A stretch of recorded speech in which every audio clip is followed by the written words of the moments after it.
going on, guys? It's your boy Alex West Collects here, bringing the most in-depth action figure reviews here on YouTube. And today we're taking a look at the WWE Mattel Elite Greatest Hits R-Truth and Seth Rollins. If you are interested in grabbing the set, it is now available and shipping from ringsidecollectibles.com.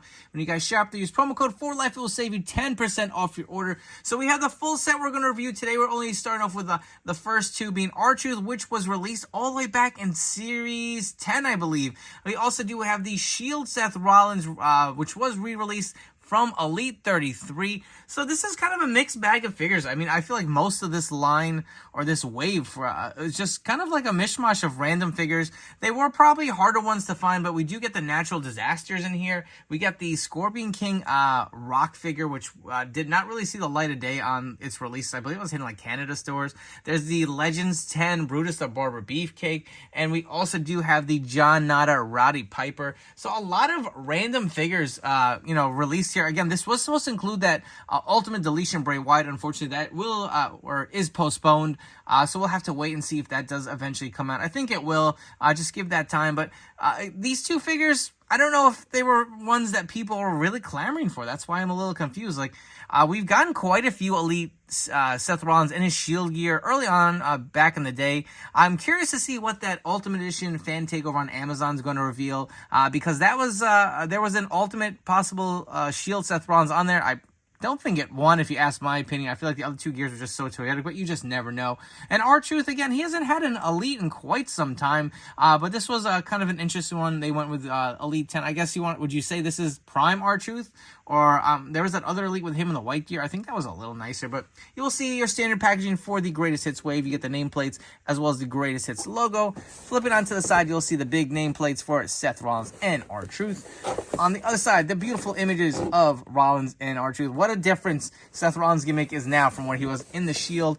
You'll see the read-up on the back. You'll see all the figures in the wave. They did remove Bray Wyatt, looks like. You'll see all of them here. So this is kind of a large series. We're supposed to get 8 figures, which is kind of crazy. But let's come back, crack them out of the packaging, and see what these figures are all about. Here we have R-Truth add the packaging. Accessory-wise, he does come with a set of interchangeable open hands. You will see the non-gloved hand does have that finger tape on there, and that is also on the mic open holding hand. You also do get a gloved hand that is fully open on the figure and does have the mic open holding hands. Has that two-tone look to it, so that does look really nice. Obviously a step up that was not on the Elite 10 if you do have the original. The cloth t-shirt also looks really nice. You have the stand up and say what's up shirt, iconic to R-Truth's character at the time. It's crazy to think how long ago that R-Truth even on WWE TV. What are the chances that he just came back on Survivor Series, and here we have a new R-Truth figure coming out? That's pretty funny, but he was a pretty big part of the show, if you guys do remember, if you were watching back then.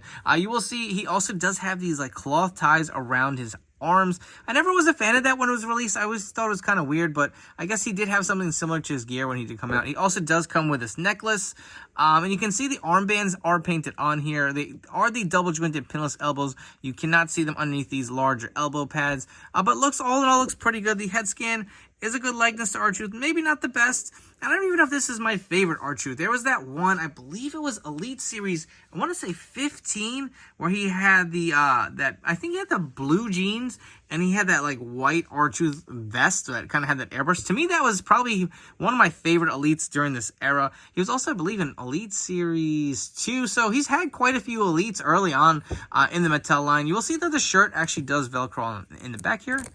And if you guys do want to remove it and see the torso size, I don't remember if they were using the bigger one, because at one point I feel like they switched them to a smaller, leaner torso. And this looks to be like the smaller torso. Maybe it was Elite 2 that I'm thinking that had the bigger one. But you will see the tattoos on underneath here. Looks pretty good. You also see the sculpting on the jeans where it kind of goes all the way around. That looks pretty good.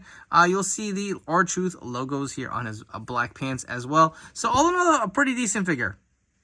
For your R-Truth comparisons, the only other R-Truth figure I have in my collection is the Elite 78 with the 24/7 Championship. You'll actually notice he does have the bigger torso versus the smaller one here on the Greatest Hits Elite. Obviously, two very different personas of R-Truth. More of a serious version early on in his career, more towards the end of his run where he was a little more goofy.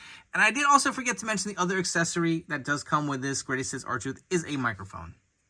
The next figure we're taking a look at is Seth Rollins, and he comes with quite a few interchangeable hands. So you do get a set of the open gloved hands. You also do get a set of the fisted gloved hands for this figure.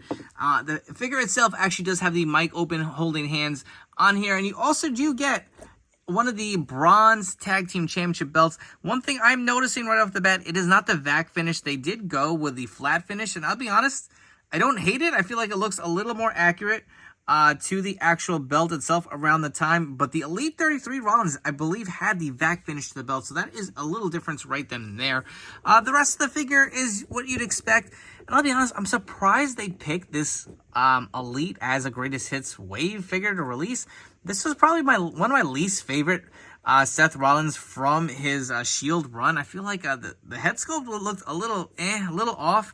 This actually looks a little better than the original one I remember having in hand. I actually remember picking up this figure at Toys R Us in Times Square years ago when it was released, and they had so many on the shelves, just peg warming, waiting to be clearanced out. But I actually did grab it way back when. No longer have it in my collection. I just wasn't a big fan of it. I feel like I was buying a lot more than I really needed. But take a look at the figure.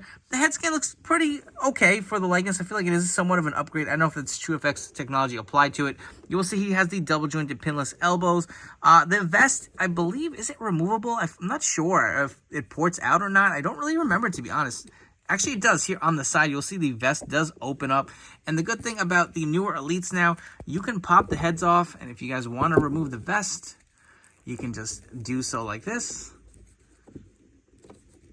And imagine doing this back in the day without this feature. I'm sure that was a pain in the ass. I don't remember. I feel like I probably bought it and never took the vest off. But you'll see he has the painted black shirt on underneath.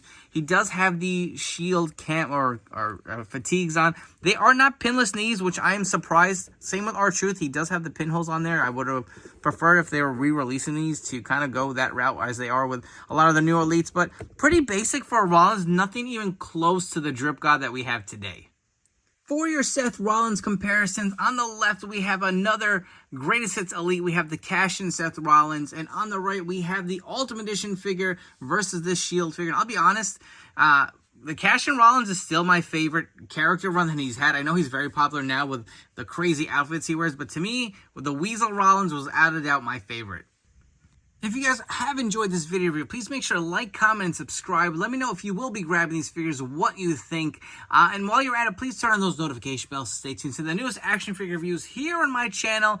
I'll be honest with you guys, I am very underwhelmed with these two, and not because they're bad figures. It's just, who asked for them? Who sat here and said they wanted, you know, an Elite Shield Seth Rollins, especially the way his character is going now, and you know, an Elite 10 R-Truth. I get we haven't had an R-Truth in a while, but I don't know if this was the one I would have went with. I think I would have went with the Elite 15. Even with Rollins, if we're going to go Shield Seth Rollins, we've had a few, right? There was the Elite 70, Elite 33.